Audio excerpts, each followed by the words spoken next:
नमस्कार दोस्तों, मैं सीए बलजिंदर आपका बहुत बहुत स्वागत करता हूं मेरे इस यूट्यूब चैनल में। दोस्तों, आज की इस वीडियो में हम डिस्कस करेंगे कि जो सप्लायर हैं, यहाँ पर मैं बात कर रहा हूँ स्पेसिफिकली एमएसएमई यूनिट की। जो सप्लायर हैं उनको क्या करना चाहिए अगर जो बायर है वो ऑन टाइम पेमेंट नहीं करता। तो आज की इस वीडियो में मैं आपको बताऊंगा कि लॉ में क्या प्रोविजन दिया गया है एमएसएमई एक्ट में, उसके क्या कॉन्सिस हैं अगर बायर जो है टाइमली पेमेंट नहीं करता। और साथ ही साथ दोस्तों मैं आपको ये भी बताऊंगा कि आपको इसके अगेंस्ट में, मतलब बायर के अगेंस्ट में यदि कोई कंप्लेन फाइल करनी है तो आप कहाँ वो कंप्लेन फाइल कर सकते हो। लेकिन आगे बढ़ने से पहले दोस्तों मैं आपसे रिक्वेस्ट करूंगा कि यदि आप मेरे इस चैनल पर नए हैं तो मेरे इस चैनल को सब्सक्राइब करें, क्योंकि मैं इस तरह की वीडियो आपके लिए बनाता रहता हूं। और साथ ही साथ अगर आपको वीडियो अच्छी लगे तो इसे लाइक और शेयर करना ना भूलें। चलिए दोस्तों शुरू करते हैं अपना आज का टॉपिक। तो दोस्तों मैं पहले आपको बताना चाहूंगा कि जो सेक्शन 15 ऑफ एमएसएमई एक्ट 2006 है उसमें पेमेंट को लेके क्या बताया गया है। तो दोस्तों सेक्शन 15 में बोला गया है कि यदि कोई सप्लायर, यहाँ पर मैं फिर बता दूं आपको, मैं एमएसएमई सप्लायर की बात कर रहा हूं, कोई गुड्स एंड सर्विसेज जो है वो सप्लाई करता है किसी बायर को, और जो बायर है उसको जो पेमेंट है should be made on or before the date agreed upon. तो बायर को जो पेमेंट है दोस्तों, अगर कोई एग्रीमेंट है और उसमें कोई डेट बताई गई है, उस डेट से पहले पहले ये पेमेंट करनी है एमएसएमई सप्लायर को। और अगर सपोज कि बायर और सप्लायर के बीच में इस तरह का कोई भी एग्रीमेंट नहीं है तो उस केस के अंदर दोस्तों जो पेमेंट करनी है बायर द्वारा सप्लायर को वो करनी है बिफोर द अपॉइंटेड डे। तो इस अपॉइंटेड डे से पहले पहले बायर को सप्लायर को पेमेंट करनी है। मैं आपको अपॉइंटेड डे का मतलब भी समझा देता हूं दोस्तों। यहाँ पर अपॉइंटेड डेट का मतलब है date of acceptance of goods and services जो है उसके 15 दिन एक्सपायर होने के बाद जो डेट आएगी उसे बोलेंगे दोस्तों appointed day, date of acceptance of goods and services. और यहां पर मैं आपको ये भी क्लियर कर दूं कि दोस्तों डे ऑफ एक्सेप्टेंस मींस का मतलब है कि the day of actual delivery of goods of render of service. तो आपको एक्चुअल डिलीवरी डेट लेनी है, उस डेट से 15 दिन एक्सपायर होने के बाद जो डेट आएगी दोस्तों उसको अपॉइंटेड डे कहेंगे। और कभी कभी ऐसा भी होता है कि दोस्तों की बायर कोई ऑब्जेक्शन लगा देता है with in 15 day acceptance of goods और सर्विसेज के केस में।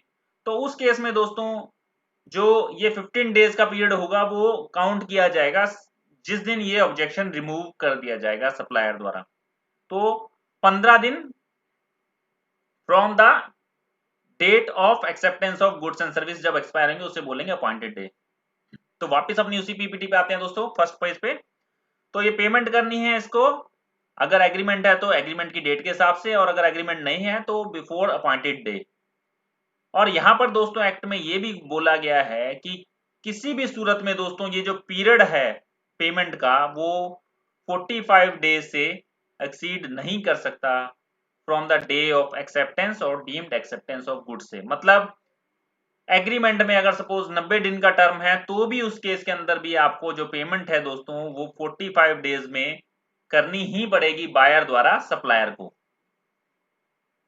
तो दोस्तों आगे देखते हैं कि इसके कॉन्सिक्वेंस क्या है अगर जो बायर है फेल होता है पेमेंट करने में विद इन द टाइम, जैसे मैंने आपको बताया विद इन 45 डेज के अंदर पेमेंट नहीं करता।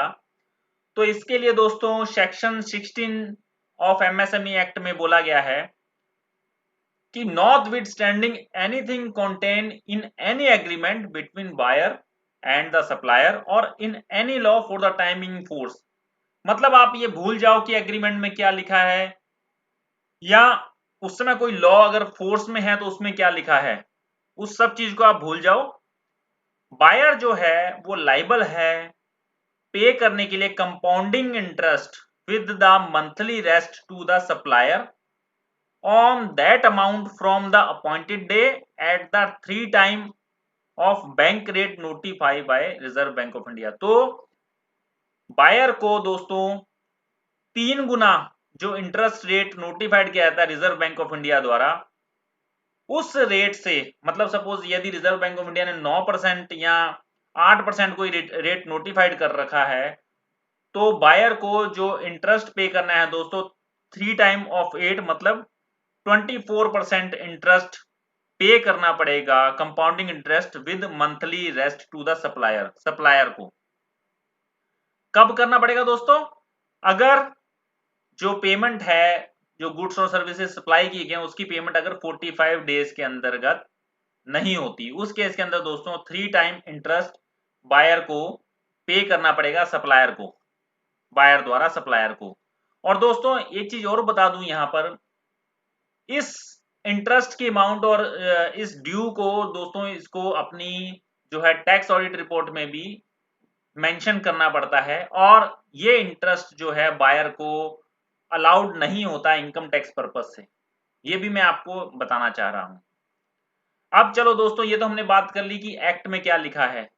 अब मैं आपको बताता हूं कि आप कहां पर इसके जो अगेंस्ट, अगर आपको पेमेंट टाइमली नहीं दी जा रही बायर द्वारा, आप कहां पर जो कंप्लेन कर सकते हैं।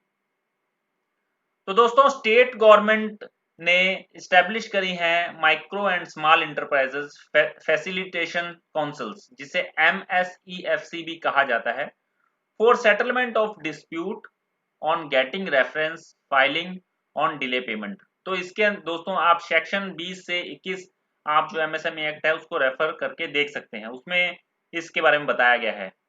तो दोस्तों इसमें क्या करते हैं, इसमें जो सप्लायर है, जो MSME यूनिट का सप्लायर है, वो केस फाइल कर सकता है ऑनलाइन भी और ऑफलाइन भी। यहां पर मैं आपको बता रहा हूं, अगर ऑनलाइन केस फाइल करना है कहां पर, MSEFC को। ये MSEFC है दोस्तों, ये इशू करेंगी डायरेक्शन बायर को कि भाई आप जो है पेमेंट कर दो सप्लायर को प्रिंसिपल अमाउंट विद इंटरेस्ट, जो भी उसकी अमाउंट ड्यू है उसके साथ इंटरेस्ट की अमाउंट भी आपको पे करनी है सप्लायर को। और यदि बायर पेमेंट नहीं करता तो इसके अगेंस्ट में जो है पेनल्टी भी है, वो बायर को पे करनी पड़ती है। अब हम देखते हैं कि ये आप ऑनलाइन कैसे फाइल कर सकते हैं। तो दोस्तों इसके लिए आपको जाना पड़ेगा samadhan.msme.gov.in पर। तो जब आप इस पोर्टल पर जाएंगे दोस्तों, इस पोर्टल पर आपको यहाँ पर एक विंडो मिलेगी जहां पर आप देख सकते हैं, आपको पॉइंट मिलेगा case file for entrepreneur oblique MSE unit. तो दोस्तों समाधान पोर्टल गवर्नमेंट ने लॉन्च किया था 1 जून को, बहुत ही बढ़िया पोर्टल है। यहाँ पर आप अपनी कोई भी कंप्लेन, कोई भी ग्रीवियंस आप लॉन्च कर सकते, फाइल कर सकते हैं अगेंस्ट बायर। तो दोस्तों आपको यहाँ पर ये क्लिक करोगे, जैसे ही आप इस मेन्यू पे जैसे ही आप क्लिक करोगे समाधान पोर्टल पर, तो ये कुछ इस तरह से खुल जाएगा। तो यहाँ पर आपको दोस्तों अपना उद्योग आधार नंबर डालना है, आपको अपना मोबाइल नंबर डालना है, वेरिफिकेशन कोड डालना है और इसको वैलिडेट कर देना है। इसके बाद आप जो है उस विंडो में पहुंच जाएंगे जहां पर कि आप अपने जो बायर है उसके बारे में कंप्लेन कर सकते हैं, और कंप्लेन फाइल होने के बाद आप इसका स्टेटस भी जो है चेक कर सकते हैं।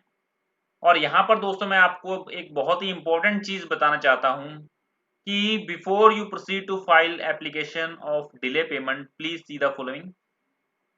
You should be ready with the scan PDF document of work order of respondent and invoice generated by you against those work order। तो आपको ये PDF फॉर्म में आपको स्कैन करके रखने हैं, और each file size should not be more than 1 MB। तो जितने भी आप स्कैन कर रहे हैं उनका साइज जो है 1 MB से ज्यादा नहीं होना चाहिए।